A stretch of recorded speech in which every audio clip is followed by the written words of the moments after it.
I was on Tumblr recently looking through the Hell's Kitchen tag, and I found this one little Tumblr fan site to the Hell's Kitchen 11 blue team. I'll put the link right here. It's kind of funny. I'm shocked I didn't think about making this before it was already made, because I would have loved to make a fan site to the boys, but I found it anyway. Someone beat me to it. Damn. Right now, it seems like it's very Anthony heavy. A little bit of Barrett, a little bit of John. Actually, I think John's probably the next one that they post the most of. They don't really post any Ray. I guess they forget Ray's there. And it doesn't really seem like they're big Dan fans, so I don't know. But yes, go check that out if you like the blue team, which everyone should totally love the blue team this season. They're hands down the best blue team in the history of Hell's Kitchen, so yay, like them. Follow that Tumblr, because I'm following it. It's fun. Fingers crossed I'm going to have this up before the next episode. Like, really. That was a big problem last time, and I still have yet to tweet Sir Rodriguez about this. I mean, if you want to see the last vlogs, I ended up having to split them into 2 videos. The episode recap / nomination, evaluation, bullshit, is on this side, and then the top 3 players of the week are on this side. Both of them are fun. Okay, so quick recap. All 4 of you are now on probation. Dan and Ray, I'm going to give both of you your jackets back. Risotto, delicious. Really delicious. Off you go, jacket on. Thank you. Risotto, delicious. Get your jacket on. That's amazing. Yeah, Uncle Ray. We finally won a challenge. Thank you, Lord. Blue eggs. Oh. We got this. Hey. Yes, Chef. Shut the up. High-fiving each other, last ticket. It's the same ticket. I think I'm just going to talk about every single person and, like, spend the last, hopefully not actually 10 minutes on talking about the comparison between probably the 2 loudest voices in the entire episode. I think they were easily the ones with the most confessionals, and they seem like they had the most importance in this episode. So we'll talk about them last. Let's start talking about everyone else first. How about we start with who got eliminated? Jessica, give me your jacket, please. I personally am not really that sad at all that Jessica went home. I always found her kind of boring, and Chef Ramsay just didn't really like her, so I wasn't shocked nor really that sad about it. And I thought that the entire episode, she was probably one of the ones that annoyed me the most. Like, I didn't like the way that she just decided to throw Janelle under the bus with her stir-fry or whatever. This is supposed to be a stir-fry, but you serve it differently. I didn't have a lot of components to work with, so... I don't want you to make an excuse in front of the chef, please. He's given up his day to be here. And I was really unprofessional, and I think that she deserved to not get a point for that. And then she hasn't been consistently a strong person in this season, so it wasn't really, I think it was just a matter of time. I just met my man, guys. Based on performance in this week's episode and just overall performance on that one station, I did, however, think that Susan should have probably gone home. She's never done well in meat, it seems. Like, lamb screws her up. This is her 3rd time cooking lamb and messing up. So I think by that she should probably have gone home. However, she did actually, I've never been a Susan fan to begin with. I always thought she was unnecessarily catty, but I think of the 4 nominees, she's probably the one I liked either the most or at least 2nd most for this week. So that was okay. I did think that this was pretty funny, though. It would have been funny if anyone fell over, but it was pretty funny. I need another risotto, because this is cold now, Chef, because I was too soft. Off, Ray. I am shocked Ray got a 2nd chance to begin with, because Ray really fucked up last time. And I tried to make the last vlog more so about the fact that Anthony was doing a good job and less about the fact that Ray was fucking him over. But Ray fucked Anthony over again a little bit in the dim sum appetizers thing, so it's only a matter of time before Anthony's on fish and Ray's on meat, fucking up meat while Anthony's cooking his fish perfectly. And then Ray's gotta go home because he keeps fucking up my favorite. Look, if Susan doesn't go up today, that's not right, dude. Jacqueline did really well in this episode. Usually I feel like Jacqueline's that middle-of-the-road person, doesn't really do well, doesn't really do poorly, but is there because she makes a lot of, like, funny confessionals. And by funny, I mean, like, I think she thinks they're funny, but I don't really get it. So I guess it is kind of a matter of time until Jacqueline goes home. I'm hoping that she's not the one with the pink chicken in the next episode, because then they'd have to send her home. But no, this episode I actually really liked her. Also, notice how the fried rice thing happened, because Chef Yan said this. This is the first time I've ever tasted fried rice use rice vinegar. And then Dan says this. I lived in Asia for a year, so I'm gonna nail it. This is my competition now. But who won the point? Red team. Good job, girl. You beat him. Hey, Dan, go back to Asia for another year. While Michael's sweet and sour halibut soup I like the overall presentation. does not disappoint. I feel like the easiest way to describe Michael is that he's kind of what people call a game bot. He's very quiet.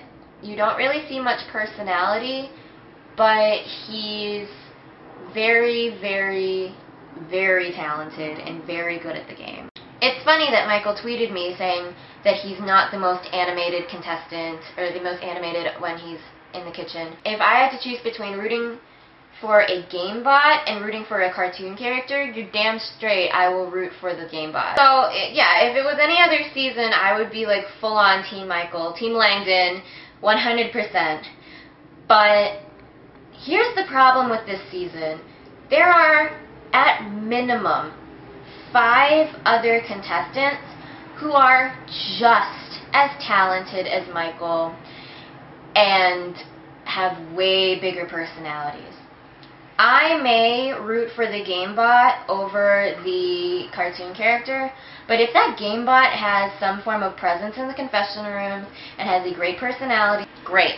That will win me over more so because you're combining my reality TV fan side and my animator side and putting them into one. If I just feel like a dick, that's the problem. When it comes to Michael, it's like, I really want to like him, and as a competitor, I adore him.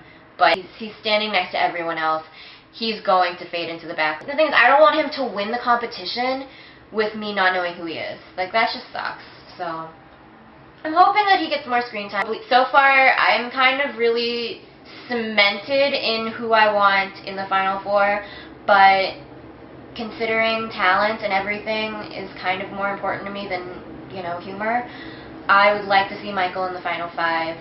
I don't know who I want in the Final 6. Madam, now that you've got it, keep hold of it. Yes, chef. I was so excited to see Mary the Butcher get her apron back. I figured that she'd be the first one to go out of that group since I knew that Ray was going to stay a little bit, but I love Mary. I think she's adorable, so I'm happy that she's in. I hope that she stays a little bit longer. I can't pick up a little cookie with chopsticks. How am I going to pick up a big cookie with chopsticks? Ooh, Lord, help me.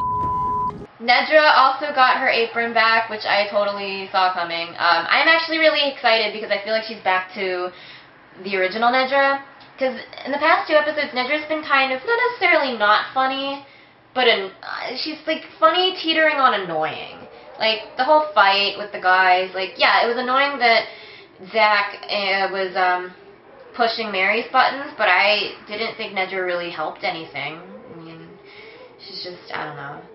But now she's, like, back to being hilarious, and it looks like next week she's gonna be even more hilarious, so I'm excited. Oh, that poor girl's afraid of the farm. We talked about this. She's poor thing. Jessica, what is wrong with you? Take responsibility for that. I felt so bad for Janelle. She kept, like, getting all this hate because, oh, she accidentally missed some ingredients on the board. Like, all the girls just ganged up on her and Jacqueline, and I felt really bad. Just realize, girls, that Janelle helped you guys get a little bit closer to winning. It's not really her fault that you guys lost, so shut up. Janelle's lemongrass red miso soup Incorporation of lemongrass actually give a little kick. packs a punch. Really nice. But after the challenge, though, Janelle kind of disappeared again. I kind of want to see her, like, do better at, like, not really better at service, because I think she's perfectly fine at service, but I want her to be, like, called out as being the best more often in service, because I miss that shit. Janelle's still always solid. I still want her and Anthony in the final two, so nothing really new in Janelle world, so. Means amazing, not overcooked. Good. Very good. Good. Thank you, Chef. Very good. Thank you, Chef. Well done, John. I was so happy John did a good job in this episode because he's been kind of on the inconsistent side for a really long time, and now I think he's going to be back on track. I was worried a little bit that maybe John might not make it to Black Team, but I think he's going to be okay. I want John to make it to Black Team. Honestly, I think the best case scenario for me was for, in some way, shape, or form, see Janthony and the Hawks in the final four. Yeah, it's who I want to see in the finals. I'm happy that John stepped it up. Didn't like both Hawks win the point for that challenge? Good job, guys. Good job. Barrett's Zesty Lime Spring Roll. Very imaginative, very, very nice. I give the blue team. Thank you, Chef. I'm hunting Dan. Bring it on. Dan is just, How long? You ready? How long you need? How long do you need, Barrett? Shut the up and let me cook. The paper. Paper. Oh, my God. Paper. You got the parchment on it, man? Hey, come here, you. Yes, Chef. Joke. You should be ashamed. I am ashamed. Tonight of all nights, I'm just praying that we didn't lose this dinner service. Paper to a senior.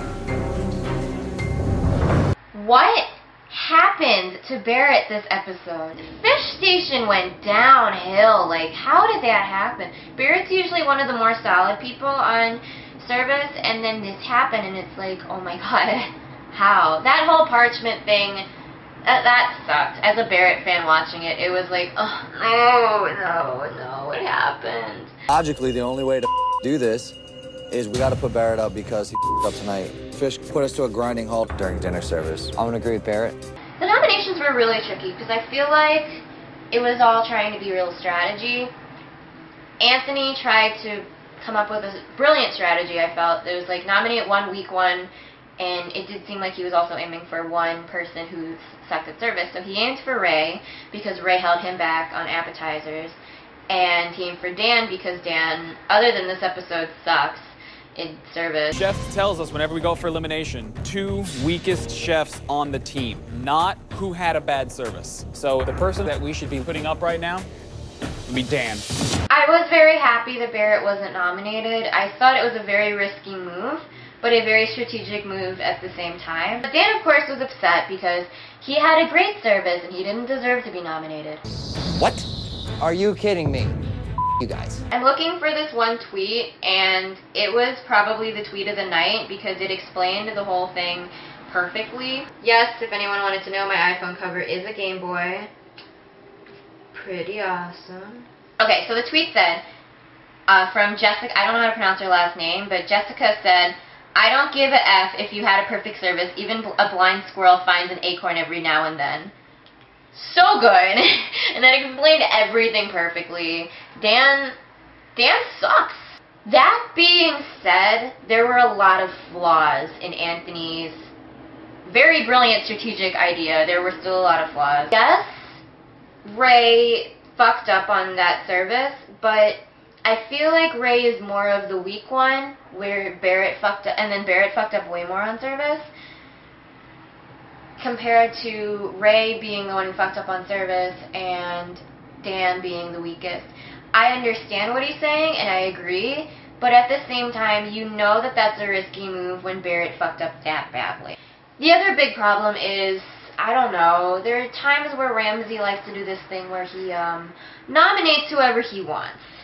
So when I heard Anthony's plan, yes, I immediately tweeted him saying, oh my god, please win this competition, like all in caps and in hashtags. Like, I was so happy that he was doing it. But then I was like, you know, Ramsey could easily just send Dan back in line and take Barrett and put him in Dan's spot.